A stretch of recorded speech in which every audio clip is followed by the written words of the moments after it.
Before this video starts, I just want to briefly mention that I'll be using clips of me playing Valorant instead of any footage from the actual anime due to copyright issues, as I have tried to upload the video 3 times now, but it keeps getting blocked worldwide. Hope you enjoy it anyways. When it comes to popular media, there will always be tropes in which writers lean into. Whether it is a movie, a book, or even music, there will always be common tropes which are found amongst them. Such as an example, the 4 chords in pop music, true lovers destined for each other in romance books and movies, and in fantasy media we have power fantasies. With the topic of this video surrounding a power fantasy, you might have a question. What is power fantasy? So let me explain. A power fantasy is a type of trope you normally see in fantasy media. As this video is about an anime, I will be using popular power fantasy animes as example. You see, power fantasy is a fantasy media where the protagonist is generally incredibly powerful and overpowered to the point where they constantly win or almost always stronger than their opponents throughout the story, and are very seldom challenged.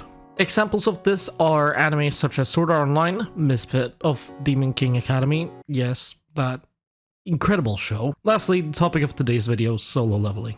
The thing about power fantasy is that a lot of them are very one-dimensional and predictable, leading the story to a lot of the time be very lackluster. With a lot of them having very similar premise, character traits, and world building, it makes it so that they very easily end up as just bland and straight up bad shows. With that, you might wonder about today's video. With the negative connotation I've pushed so far, what is it that solo leveling does right that others lack in, and what makes it so special? Well, frankly, it is nothing really. Whilst it is very easy to follow with an incredibly linear and predictable story that does little to nothing new for the genre, solo leveling does have an intriguing set of characters and world that, whilst they follow common traits and end up being very well written, with an incredible amount of depth and intrigue, which is why the show works so well. And if you have read the manhwa, the epilogue also works well due to this reason. On top of these factors, as someone who has read the manhwa and not the novels, it is nice to see the content which was cut from the manhwa added to add context which the manhwa was missing, making the aspects of the characters and the story make more sense and make the characters become more intriguing, which only adds to the experience.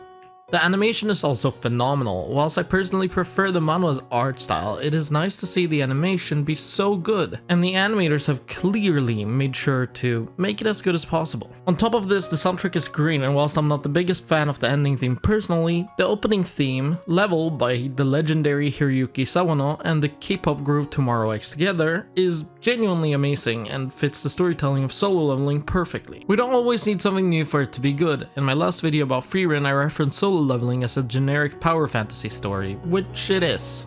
This, however, does not mean that it is bad, which a lot of people seem to think from seeing some of the comments on the video. You can create generic and one-dimensional stories that are fantastic. However, to do so, you have to write the characters and the world in a super interesting way to make them as interesting as possible to ensure that the story doesn't flop or become plain. A lot of power fantasy stories struggles with exactly this, and to be frank, why would I want to watch that?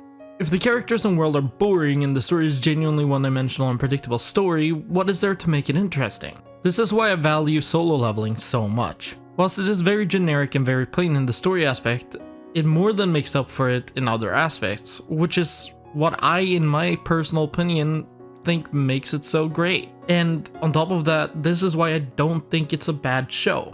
Whilst I noticed that a lot of people seem to think that I genuinely don't like the show because, you know, I referenced it in my Freerun video, that is not what I meant at all. I just meant that sometimes you need something new, which Freerun was.